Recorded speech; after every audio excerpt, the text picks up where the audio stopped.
الحمد لله نحمده ونستعينه ونستغفره ونؤمن به ونتوكل عليه ونعوذ بالله من شرور أنفسنا ومن سيئات أعمالنا من يهده الله فلا مضل له ومن يضلل فلا هادي له وأشهد أن لا إله إلا الله وحده لا شريك له ونشهد أن سيدنا ومولانا محمدا عبده ورسوله. أما بعد فأعوذ بالله من الشيطان الرجيم. بسم الله الرحمن الرحيم. وأنفقوا مما رزقناكم من قبل أن يأتي أحدكم الموت فيقول رب لولا أخرتني إلى أجل قريب فأصدق وأكن من الصالحين ولن يؤخر الله نفسا إذا جاء أجلها والله خبير بما تعملون. صدق الله مولانا العظيم. میرے محترم دوستوں اور بزرگوں، اسلام کا دوسرا شعبہ جس کا تعلق عبادات سے ہے، اسی کے سلسلے میں عرض کیا جا رہا ہے۔ ان میں نماز جو ہے عبادات میں سب سے پہلے ہے، اس کے بعد زکوٰۃ ہے جو مالی عبادت ہے۔ بدنی عبادت میں نماز آتی ہے، یہ ہمارے بدن میں گویا انسان اللہ کے حقوق جو ادا کرتا ہے بدن کے ذریعے، اللہ کے سامنے جھکتا ہے، نماز پڑھتا ہے، یہ گویا بدنی عبادت ہے جو اللہ جل شانہ ہم سے چاہتے ہیں کہ بندہ میرے سامنے جھک جائے اور میری ہر بات ماننے والا بن جائے اور اپنے آپ کو میرے سامنے عاجز بنا دے اور اپنا سر زمین پر رکھ کر اطلاع دے کہ اللہ صرف کچھ آپ ہیں، آپ کے علاوہ کچھ نہیں، میں آپ ہی کی مانوں گا، آپ کے علاوہ کسی کی نہیں مانوں گا،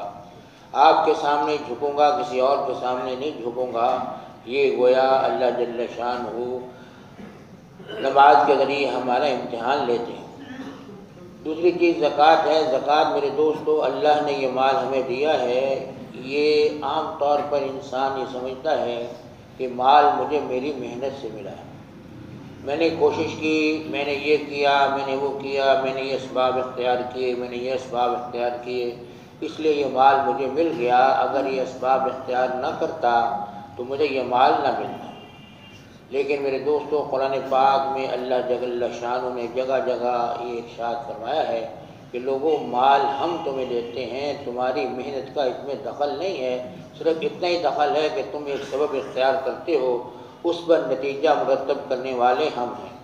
ہم چاہتے ہیں تو نتیجہ مرتب کر دیتے ہیں اور وہ مال تمہیں مل جاتا ہے، ہم نہیں چاہتے تو تمہیں کچھ نہیں ملتا۔ جتنی محنت کر لو، جتنی کوشش کر لو، دن بدن نقصان کی طرف تو جاؤ گے لیکن ملے گا تمہیں کچھ نہیں۔ اس لیے اللہ جل شانہ جہاں بھی مال خرچ کرنے کے بارے میں فرماتے ہیں،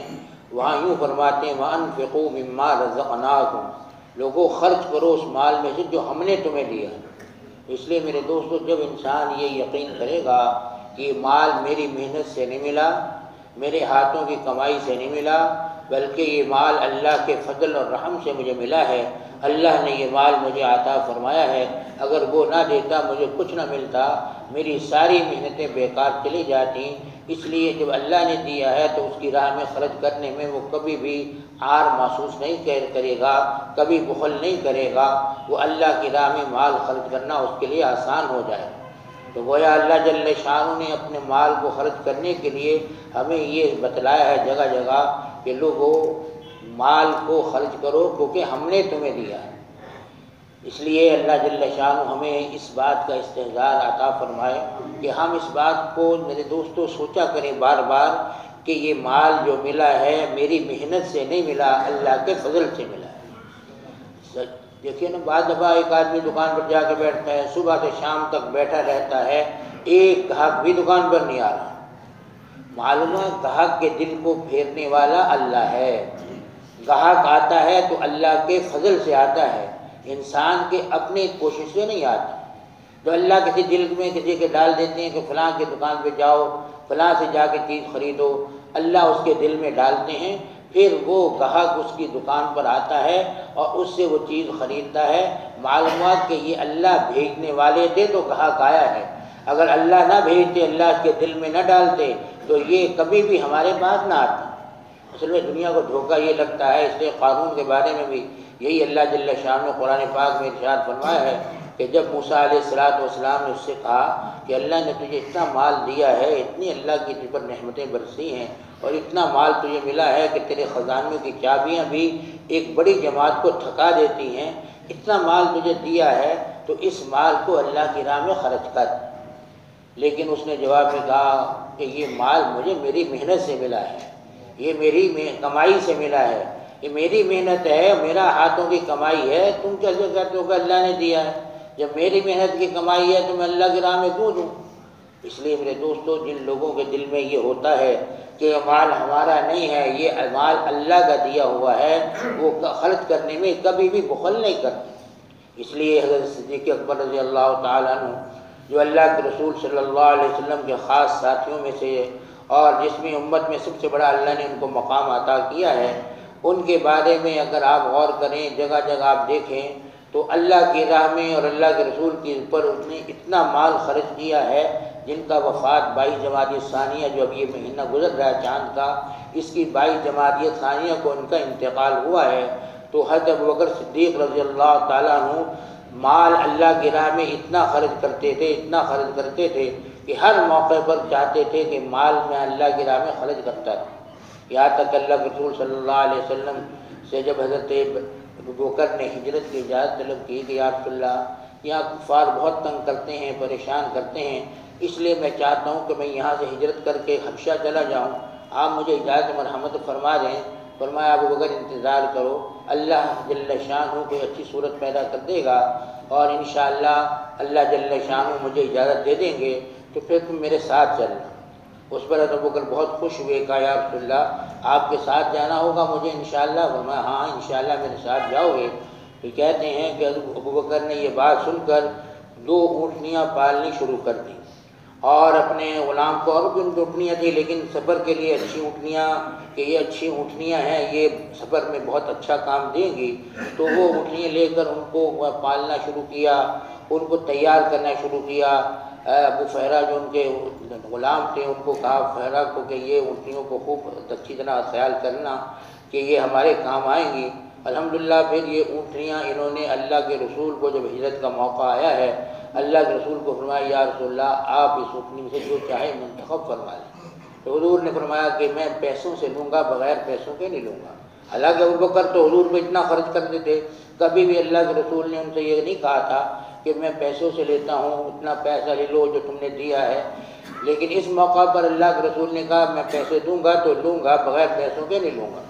تو علماء فرماتے ہیں اس کی وجہ یہ تھی کہ اللہ کے نبی یہ چاہتے تھے کہ ہجرت کا بابر کا سفر جو ہے میں اپنی اونٹنی پر کروں، اپنے پیسوں پر اللہ کی راہ میں خرچ کر کے جاؤں تاکہ اللہ مجھے اجر عطا فرمائے۔ اس لیے ابوبکر سے یہ کہا کہ میں پیسے سے لوں گا، بغیر پیسوں کے نہیں لوں گا۔ اس لیے بہرحال حضرت ابوبکر نے جب دیکھا اللہ کے رسول یہ چاہتے ہیں تو آپ نے فرمایا یا رسول اللہ آپ جتنے پیسے مجھے دے دیں مجھے منظور ہے۔ تو اس طرح اللہ کے نبی صلی اللہ علیہ وسلم کو اس موقع پر تو انہوں نے پیسے دیے ہیں اور لیے ہیں پیسے اللہ کے رسول سے، ورنہ کسی موقع پر بھی انہوں نے حضور کے لیے پیسے خرچ تو کیے ہیں، لیے حضور سے کبھی نہیں۔ اس لیے اللہ کے رسول صلی اللہ علیہ وسلم نے ایک خطبہ، آخری موقع جو خطبہ آپ کا آخری تھا، اس میں ارشاد فرمایا تھا کہ لوگوں میں نے دنیا کے سب لوگوں کے احسانات کا بدلہ چکا دیا،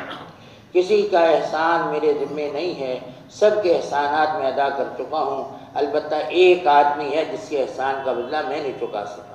اور ابو بکر رضی اللہ تعالیٰ کا نام لے کر فرمایا کہ ابو بکر ایک ایسے شخص ہیں کہ میں ان کا بدلہ ادا نہیں کر سکا اور اس کا بدلہ اللہ قیامت کے دن اس کو عطا فرمائیں گے، میں اس کا بدلہ نہیں دے سکا۔ یعنی معلوم ابو بکر نے اتنے احسان اللہ کے نبی صلی اللہ علیہ وسلم پر کیے تھے کہ اللہ کے رسول کو یہ کہنا پڑا کہ ان کے احسانات کا بدلہ میں نہیں دے سکا،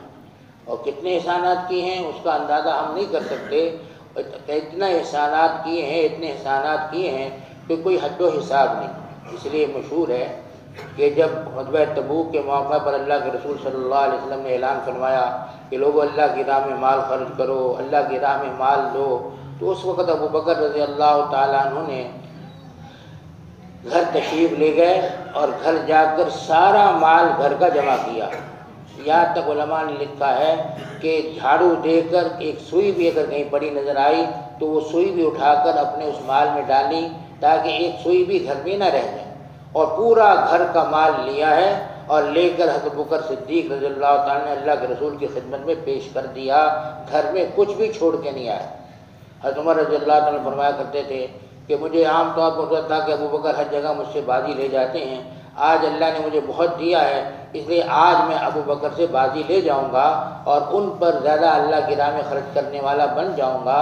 اس لیے گھر کا آدھا مال انہوں نے جمع کیا اور آدھا مال لا کر حضور کی خدمت میں پیش کر دیا۔ حضور صلی اللہ علیہ وسلم کو بھی اندازہ ہو گیا کہ عمر کے دل میں کیا ہے کہ آج میں ابو بکر سے، لگتا یہی ہے کہ عمر کا مال زیادہ تھا، حضرت ابو بکر کا مال کم تھا، لیکن فرق بتلانے کے لیے لوگوں ابو بکر کا مقام کیا ہے اور ابو بکر کو اللہ نے کیا مقام عطا کیا ہے، یہ فرق بتلانے کے لیے اللہ نے پوچھ لیا کہ ابو بکر گھر میں کیا چھوڑ کے آئے، اور حضرت عمر سے پوچھا تم گھر میں کیا چھوڑ کے آئے ہو؟ تو حضرت عمر رضی اللہ تعالیٰ نے جواب میں ارشاد فرمایا اللہ کے رسول آدھا مال لے آیا ہوں اور آدھا مال گھر میں چھوڑ آیا ہوں۔ اللہ صلی اللہ علیہ وسلم نے ان کو دعائیں دیں، اللہ جل شانہ تمہارے مال میں برکت عطا فرمائے۔ تو ہم تصور بھی نہیں کرتے تھے کوئی آج دنیا میں کوئی ایسا آدمی ہو کہ وہ کہے کہ جی آدھا مال اللہ کی راہ میں نے خرچ کر دیا۔ ہم کرتے ہیں تھوڑا بہت اللہ کی راہ میں مال خرچ کر کے اور پھر معاذ اللہ پر احسان یہ دھرتے ہیں کہ ہم نے اللہ کی راہ میں بہت دے دیا۔ ایک تاجر جو ہے اس کی زکوٰۃ 10 لاکھ 20 لاکھ زکوٰۃ بنتی ہے، وہ 2-4 لاکھ روپے دے کر یہ سمجھتا ہے کہ میں نے اللہ کا حق ادا کر دیا۔ میرے دوستو ہرگز ایسا نہیں ہے، اللہ کا حق پورا ادا کرنا ضروری ہے۔ ان لوگوں نے یہ دکھایا ہے ہمیں کہ اللہ کی راہ میں گھر کا آدھا مال بھی خرچ کر دیا جائے تو یہ بھی ایک معمولی چیز ہے جو اللہ کی راہ میں دی گئی۔ اس کے بعد ابو بکر سے جب پوچھا کہ ابو بکر کیا چھوڑ کے آئے ہو گھر میں؟ فرمایا یا رسول اللہ جو گھر میں تھا سب کچھ اللہ کی راہ میں پیش کر دیا،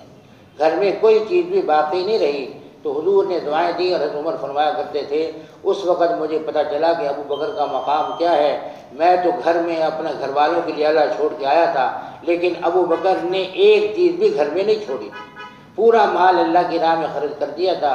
بعد میں حضرت مولانا عبدالشکور لکھوی رحمۃ اللہ علیہ ایک جگہ فرماتے ہیں کہ جبریل علیہ السلام اس وقت اللہ کے رسول کے پاس تشریف لائے تو جبریل علیہ السلام کو حضور نے جب دیکھا، آپ کو نظر آتے تھے، عام لوگوں کو جبریل نظر نہیں آتے تھے،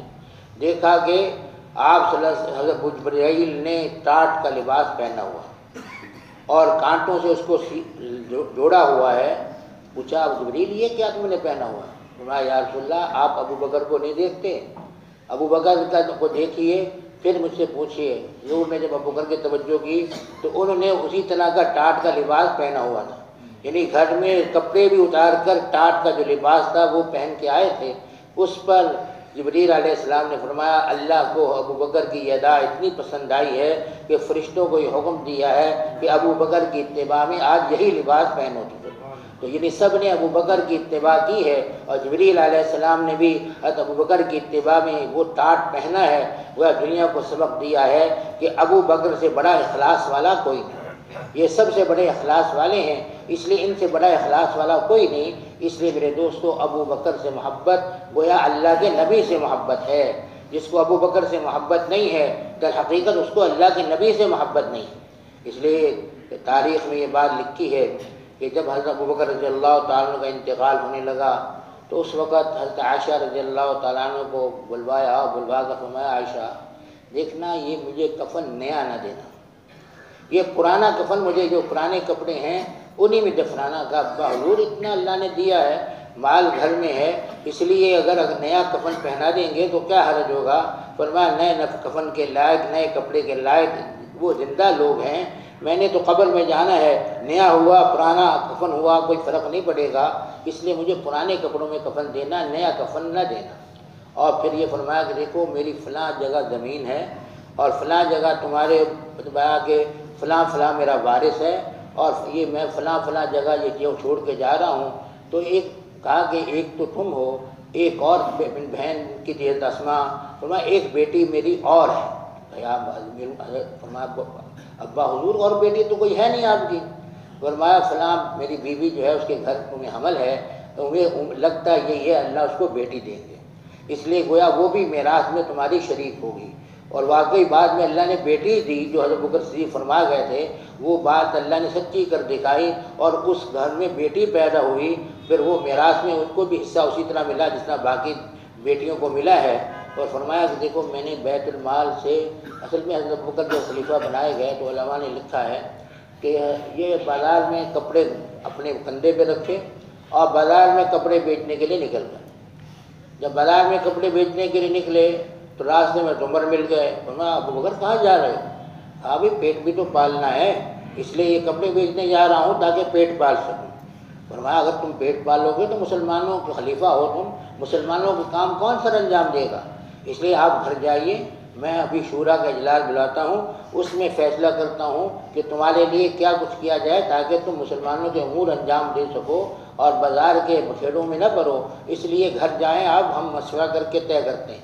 سارے اصحاب مشورہ کو جمع کیا اور جمع کر فرمایا کہ ابو بکر اگر اسی طرح بازار میں جاتے رہے تو مسلمانوں کے امور کون انجام دے گا؟ وہ خلیفہ وقت ہیں، اس لیے ان کا وظیفہ مقرر کرو بیت المال سے تاکہ وہ اپنا گزارا اس وظیفے پر کر سکیں اور یہ کپڑے وغیرہ وہ نہ بیچ سکیں، اس لیے کوئی وظیفہ ان کا مقرر کرو۔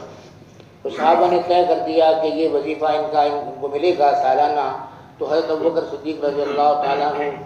اس وظیفے پر گزارا کرتے رہے، لیکن عجیب بات علماء نے لکھی ہے، فرماتے ہیں تاریخ کے حوالے سے ایک دن گھر والی کہنے لگی کہ بچوں کا دل چاہتا ہے ذرا ہم کو میٹھی چیز کھا لیں، تو جتنا آپ کو ملتا ہے اس سے ذرا کم ہے، اس لیے کوشش کیجیے کہ بیت المال کے آدمی کو کہہ دیں کہ تھوڑا سا وظیفے میں اضافہ کر دے آپ کے، تاکہ بچے کبھی کبھی میٹھا کھا سکیں۔ تو انہوں نے کہا میں تو ایسا نہیں کر سکتا کہ بیت المال سے کوئی مال لوں، اس لیے جو طے ہو گیا وہی لے سکتا ہوں، اس سے زیادہ نہیں لے سکتا، اس لیے بچے بغیر میٹھے کے گزارا کر لیں۔ لیکن گھر والی نے ایک چٹکی آٹے کی بجائی اور بالآخر اس سے ایک دن میٹھی چیز تیار کر لی، حضرت ابو بکر کے سامنے وہ رکھی۔ ابو بکر رضی اللہ تعالیٰ نے فرمایا یہ میٹھا کہاں سے آیا؟ کہا گھر میں جو خرچہ ملتا ہے بیت المال سے اس میں سے چٹکی چٹکی بچا کر میں نے یہ تیار کیا ہے اور بچوں کے لیے تاکہ وہ میٹھا کھا لیں۔ تو بیت المال کے اس آدمی کو نگران کو لکھا کہ مجھے لگتا ہے کہ اتنا کم میں ہمارا گزارا ہو سکتا ہے، اس لیے میرا وظیفہ اتنا کم کر دیا جائے، یعنی جتنا وظیفہ وہ میٹھے کے لیے نکالا تھا گھر والوں نے اتنا وظیفہ کم کر دیا کہ کہیں یہ بیت المال کا مال میری طرف ضائع نہ جائے، تو وہ خط لکھ کے اور کہہ دیا کہ اتنا کم کر دیا جائے۔ لیکن پھر جب انتقال ہونے لگا تو عائشہ رضی اللہ تعالیٰ عنہ سے فرمایا دیکھو میری فلاں زمین ہے نا، اس کو بیچنا اور بیچ کر جتنا میں نے بیت المال سے آج تک مال لیا ہے اتنے روپے میرے بنتے ہیں اور اتنا مال میں نے بیت المال سے لیا ہے وہ سارا بیت المال میں جمع کروا دینا، یعنی وہ میری زمین بیچ کر سارا مال بیت المال میں جمع کروا دینا۔ میں نہیں چاہتا کہ میں بیت المال کا کچھ مال لے کے جاؤں دنیا میں، اس لیے میرا طرف سے وہ سب مال جمع کروا دینا۔ حضرت عائشہ نے وہی کیا کہ وہ سارا مال بیت المال میں جمع کروا دیا جتنا انہوں نے وظیفہ اس وقت تک لیا تھا۔ حضرت عمر رضی اللہ تعالیٰ عنہ کو جب معلوم ہوا تو فرمانے لگے ابو بکر تم بعد والوں پر ظلم کر گئے، بعد والا کوئی ایسا کام نہیں کر سکتا، کسی کے اندر اتنا اخلاص نہیں ہے کہ وہ اپنا ظاہرہ مال جو ہے وہ بیت المال میں جتنا لیا جمع کروا دے، تو سب کو مشکل میں ڈال گئے، سب کو پریشانی میں ڈال گئے، اس لیے آپ ایسا نہ کرتے کہ اپنا مال بیت المال میں جمع کروا کر بعد والوں کو مشکل میں نہ ڈالتے۔ لیکن حضرت عمر رضی اللہ تعالیٰ نے بعد میں بیت المال سے وظیفہ لیا ہے، لیکن بیت المال میں مال جمع نہیں کروایا تاکہ دنیا کے لیے آسانی ہو جائے کہ اگر بیت المال سے کوئی مال لیا جائے گا وہ جمع کروانا ضروری نہیں ہے، صرف یہ ابو بکر کا اخلاص تھا، ابو بکر کے اللہ نے یہ توفیق دی تھی کہ ابو بکر نے وہ قربانی دی ہے، بعد والوں کے لیے قربانی دینا ممکن نہیں ہے۔ اس لیے حضرت عمر رضی اللہ تعالیٰ نے الحمدللہ وہ مال جمع نہیں کروایا تو ہماری پوری امت کے لیے آسانی پیدا کرتی، ورنہ ساری امت کے لیے ایسی پریشانی ہوتی کہ امت کبھی بھی اس کو نبھا نہیں سکتی۔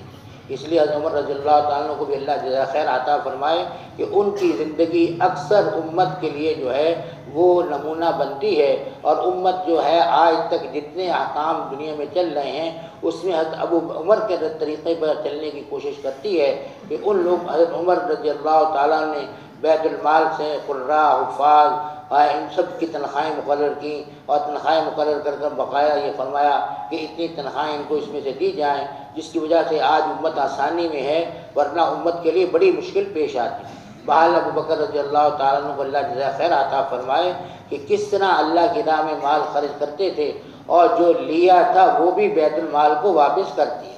اس لیے معاذ اللہ آج بعض لوگ کہتے ہیں ابو بکر نے خلافت غصب کر لی، اور ابو بکر نے خلافت غصب کر کے معاذ اللہ کے نبی کے حکم کی خلاف ورزی کی۔ حالانکہ اللہ کے نبی کے حکم کی خلاف ورزی ابو بکر نے نہیں کی، بلکہ اللہ کے رسول صلی اللہ علیہ وسلم نے خود فرمایا تھا حضرت عائشہ کو کہ اپنے بھائی اور اپنے باپ کو بلا لو، میں لکھوا دوں کوئی ایسی چیز تاکہ بعد میں کوئی طمع کرنے والا طمع نہ کرے۔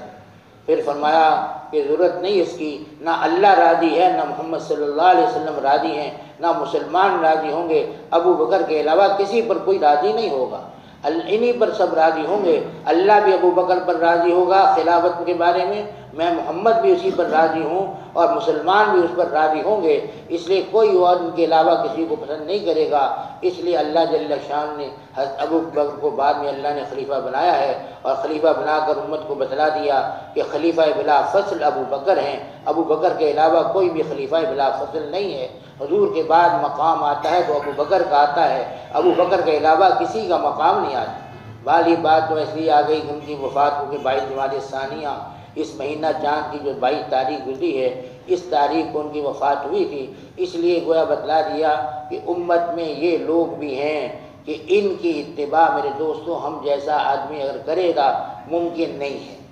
لیکن کچھ نہ کچھ میرے دوستوں ان حضرات کے نقش قدم پر چلنے کی کوشش کرنا ہماری ذمہ داری ہے۔